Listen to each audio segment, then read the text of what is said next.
welcome back to another edition of Let's Talk Ghosts. Today we are actually going to talk about Dalen Spratt. I know we mentioned him a little while back, but we did a little bit more today because he's got some more stuff going on. So the first thing that we saw was just actually a story. Now, we didn't realize it was just going to be a story till we started watching it, but it was interesting, so we listened to the whole thing, and it's called The Day I Met an Angel. And he's sitting in one of his favorite locations in Atlanta in a cemetery at 9 a.m. in the morning, and he's telling a story. So it was no ghost hunting that day. And at that point we had thought, geez, are we going to want to listen or not? And actually we did because, angels are paranormal, so, we have to listen to hear what he had to say. And I always am interested in other people's angel stories anyway, just to hear what they might be about. And this was about what he believes is an angel. Michael, the archangel, yeah. But it's a fairly lengthy story of when he was in college and a homeless guy. And they say the Lord works in mysterious ways and visits you in mysterious ways. And he truly believes that this homeless person was Michael. So if you get a chance, we'll put a link to it by all means. You should listen to this story. It's a really good one. I really liked it. I don't want to tell the story. Was it preachy? No, not preachy at all. In fact, there's no reference to religion, nothing until the very end, and it's very brief. Yeah. Like Bruce says, it's not preachy. It's a really good story, and I don't want to tell it for him. Yeah. So we'll put a link for it. It's really good. I enjoyed it. But like I said, once you hear good and bad, you never forget. No. Yeah, so Dalen got the good angel, you got the demon, and yeah. Oops. But at the same time, we're both tested. Yeah. Yeah, that's true. That is true. That's quite the story. And then, let's see, we weren't going to talk about that one today, because that's a different thing. We found I guess a few weeks back, I saw a podcast where Dalen was talking to a friend, a fellow named Mark, who we used to work with on several of the Ghost Brother shows. I think he was a writer. He was like a pre- and post-production kind of fella into a lot of the IT stuff that Dalen's not so good at. They talked about maybe creating a podcast or something about, and they're thinking of calling it Why They Haunt. So why ghosts stick around and haunt. Today, we actually saw some episodes. And so we watched a couple. Now, I think the best way, now after having watched a couple of the investigations, I think the best way is they actually do the podcast, which is just them talking about the case, I think. And then there's a separate episode where they actually do the investigation. And we just watched the investigation. I think next month we're going to actually do the whole thing, listen to the podcast and then follow through, because I think it would make much more sense. But even then, it was good. So the first one that we watched is actually not the first episode. We found that after the fact. But this one is called, This Is Why They Haunt Nashville. We met the ghost of Nashville's most notorious bar owner. And that fella's name is David Schulman. His nickname was Skull. Skull. And Skulls was the name of his club. And the club was located in an alley called Printer's Alley. Yeah. Printer's Alley is like a place where all the newspaper printing presses were. The newspapers and the bars and stuff were in the front. The printing presses were in the back. Blah, blah, blah. Yeah. Skull was killed January 21st, 1998, so not that long ago. And yeah, they did catch the two homeless drifters that killed him. It was quite brutal. Looks like 6 slashes to the throat, or the upper chest and throat kind of thing. And he died, it sounds to me like in the bar, in the club. Yeah. So it the discussion outside, it made it sound like he'd collapsed outside the club, but I don't think that's true. I think they were just outside when they were talking about it. They got permission to go. No, I don't think they did that. I think because most of this investigation happened after 3, so it was after the bars closed too, so they could actually be on the street unencumbered, basically. But no, I don't think they're going into any great big bars, any big locations or anything where it's going to cost money to go in, because they don't have any right now. At this point, they're just doing their thing to see what they can do and having some fun with it. They called this, when I watched the initial podcast where they were talking about what they're going to do, and they actually say this in the beginning of the shows, it's true crime meets paranormal. So that, yeah, it's kind of true. They find that, some notorious crime, in this case, Skull getting murdered, and then they talk about, hauntings and things around. Now, there wasn't a whole lot I found of background of him actually haunting. Now, that could have been in the podcast that we didn't listen to. Yeah. So we might have to go and listen to that.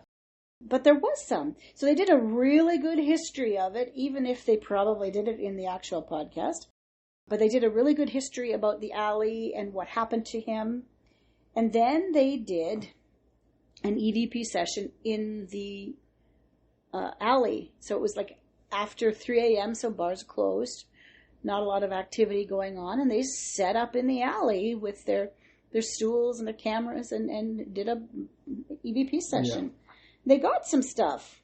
They got a little bit. A little bit, but the best of it was when they went to the cemetery. Actually, they went to the cemetery first, didn't they? And then went to the alley after. I think that's the way it went. But anyway, when they went to the cemetery, that's where they got a little bit more. And it took them a bit of time to find the headstone, but they did, and they sat there and they had a chat with Skull, who seems to think that he's still working, it sounded to a certain degree. Well, yeah. But he knows he was murdered. Ike. Yeah, Ike, who was the previous owner. Yeah, back in the 18-something. Yeah, he was the first owner of Skulls. So, yeah, it was kind of interesting. He was, they said to him on the anniversary, 25 years since you've been gone, and he said, has it been that long? That long, yeah. Like, aw. When I heard that, I was thinking time. Mm-hmm. Is there a concept of time up there? And I guess there is. Yeah, how do they have the same concept of time that we have? That's what I meant. Maybe not, because, I don't know. Has it been that long? Has it been that? Maybe. But then again, we say, graduation was in the 80s. Has it been that long? And it's 30-something years. Jesus Christ, has it been that long? Yeah. So, you don't really know the concept of how he's saying it either, because all you get is, little bursts of EVP or bursts of Spirit Box where you don't even get their tone or anything. So, but yeah, that was interesting. I enjoyed that. They did say that these 2 drifters were caught. I got the impression that Mark really wanted to buy into the darkness in this alley, but Skull just didn't go there. Yeah, because they kept trying to say, did you feel that something dark was, responsible for your death, and they rephrased that so many ways, trying to get this spirit to say, oh yeah, it was something dark entity killed me, and he didn't. Yeah. What do you think caused your death? Money. Yeah. So it was a robbery. Money. Greed. Yeah, it was a robbery gone wrong. Yeah. So not everything is dark. Exactly. I liked hearing the spirit saying, no, knock it off, basically. No, money. And he said it a couple of times, money. Yeah. So yeah, that was good. I liked that one. That one was good. So, there was no real question they were trying to answer beyond do you think it was, something Dark and negative? And no. There was some discussion, and I kind of wonder too, about, do you think on this other plane of existence, there's still people going into the bar and Skull's still, managing it, and Ike upstairs, coming down to visit and have a drink? But he didn't really say anything about that. They did ask him what his favorite drink was, and he said whiskey. So, there were some very relevant answers. Yeah. So I thought that was good. Very relevant answers in this EVP. So that was good. The second one that we watched was, as we were scrolling through, we actually found episode 1. Yeah. And it was Why They Haunt Birdie Patterson. Now, she was a madam and a prostitute back in the mid-1800s, late 1800s in that area, and she was murdered. Now, again, we didn't watch the actual podcast, and we're going to rethink that next time, because I think it'll make a lot more sense. I just think there'll be more history. We'll hear more about the actual crime. Right. And then we'll know. But she was murdered by William Boyd. Bill Boyd. And the question was this a client? Was this her lover? Was this stranger danger? That was part of it. But apparently this guy appealed his conviction 4 times. Each time he appealed, they dug up her body, did a mini autopsy right at the site, and then buried her somewhere else. So her headstone has been lost somewhere in the cemetery and separated from her body, which is pretty sad. So the first things they tried to do is they took out some dowsing rods looking for her burial site, and I don't think they ever really found it. But no, they figure they followed a butterfly. Yeah, but the thing that I thought was cool was I've seen dowsing rods being used to find water, to answer, sometimes spirits will use them to answer questions, But this was the best explanation of how they work, how they find ground displacement. It's kind of like ground penetrating radar, where something's displaced, then they cross. So they did it a couple of times to show how it worked.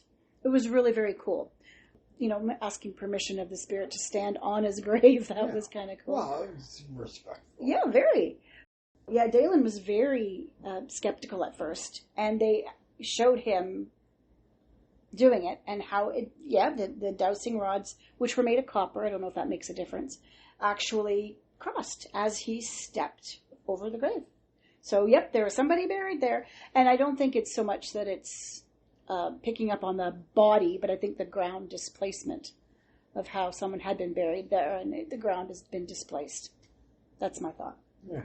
But anyway, so as Bruce was saying about the white butterfly, they're trying to figure out where Birdie could be buried. Mark started saying something about his grandmother? Mother? Always talked about a white butterfly. And so that's how he always attributed it. When he sees a white butterfly in the cemetery, he just assumes that's his mom, saying hello. And so they saw a white butterfly. Now we know at this time this is not his mother saying hello, because it's not the same cemetery. So they're wondering if that was Birdie's way of saying, hey, I'm over here. So they went way over there, which is quite a distance away from where they had started out. And then figured, if she was anywhere hanging out, she'd be under this nice shady tree. Now I'm wondering if that nice shady tree is because it was really hot. They wanted to sit in the shade. That's wrong. It's hot. So that could be it too, but they did speak with her. It sounds like when they were talking to William.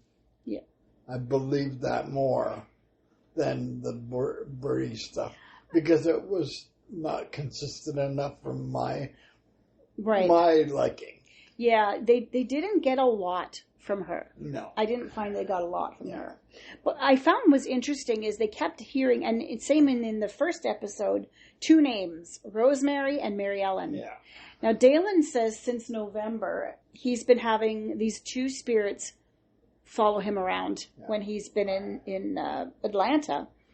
And they seem to, especially Rosemary, want to help other spirits kind of cross over, help them on their way. And so again, with these 2 episodes that we watched, the names were cropping up again. These people were cropping up. So that was kind of interesting. I'm going to have to go back and watch some of those just gravesite ones that Dalen does and catch some of those, because I probably saw some and they just never really paid any attention. Yeah. So now I'll pay some attention and go back. But after we finished the part with Birdie, then they thought, well, maybe we should go and check out William Boyd and see if we can find his grave. And it took them a while, but they did find the Boyd family plot. Yeah. And that's when, as Bruce was saying, they got a lot of more consistent answers. And they did. Yeah. They used a spirit box. They got his ex-wife who died before he did. Well, she wasn't his ex-wife. His wife, yeah. His wife. So this fellow was in his early 60s when he finally passed away. He did not pass away in prison because his appeals were still ongoing when he died, which is kind of sad, If he was innocent, and it's not likely that he was, then he had this hanging over his head for how long? Not good. 20, whatever. And his wife thankfully passed away before all of this. So she wouldn't have been, having to deal with her husband being accused of murder. Now there's some question about how she died, because the fellows were wondering if he was an abusive man, which is possible. Yeah. It's very possible. She died 2 years before Birdie died, I think is what they said, right? Mm-hmm. 2 years. So at one stage, they point blank asked him, did you shoot Birdie? And he said yes. Yeah. There's a lot of other discussions about whether it was on purpose, if he was remorseful. Birdie shot herself. Or if she shot herself, if it was suicide. But it sounds like he did it. Yeah. And then there was many times, get up, get up. It was like the missus was saying, "Go, that's enough, go away, get up." Because they were sitting on top of their graves. They're sitting right there on top. There's no getting away from them. So I guess they said at the end, are we digging too deep? Are we upsetting you? And that's when they decided to end it. Yeah. But it was much better for me, as well as you, the relevance to the questions. Yes. The answers, the responses. That's the whole thing. Like, I love Spirit Box, even though you can't hear them. I just don't hear them the way you do. And they missed a couple things. Yeah, but, you can tell they caught it in the review, but not live. Yeah. And but I like them. Yeah. And with Birdie at first, there was enough. Did he kill you?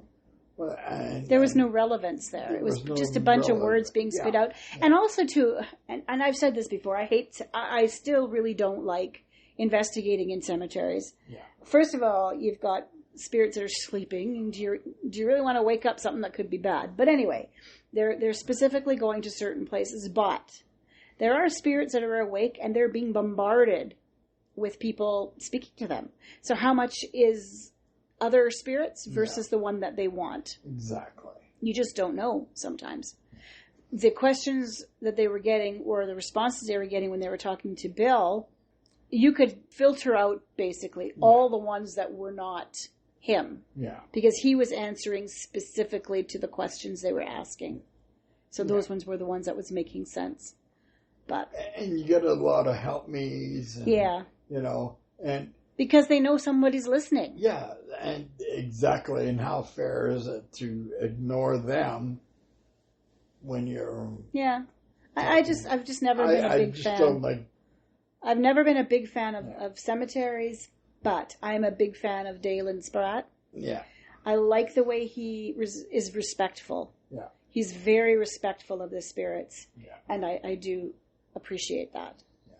So this is his thing. The graveyard shift is his thing, and he's still going to be doing those. Yeah. But this... and I'll continue to watch them, but... Yeah. I'd like to the next time we'll do this again in about a month or so, and we'll follow it through from the podcast. We'll actually listen to the entire podcast and then do some of the investigations. I did see the first one about Nashville. There was like 3 or 4 different smaller videos, and I didn't know which one to watch, really. I think we picked the right one. Yeah. But they're just a bunch of different ones. So the birdie one was better. It was right there, boom, easy to figure out. I didn't see a whole bunch of smaller ones. But yeah, I liked it. I loved the way they brought in the history. Yeah. Because there's always truth in that history somewhere. Yeah. So, yeah, this is why they haunt. We'll put the links in the information, and you can follow through. Definitely have a listen to The Day I Met an Angel. That is good. Yeah. Really good. I think everybody should watch that one. And we're going to keep watching Dalen and Mark and see what goes on further on in. Yes. Right now they're doing Nashville, and 4 or 5 episodes later they're going to switch to another city, they said. So it'll be good. We'll see what happens next. Anyway, that's it for today. Thanks for joining us on this tour through Nashville and the cemeteries there. And have a good day. Happy hunting. Happy hunting. Bye now.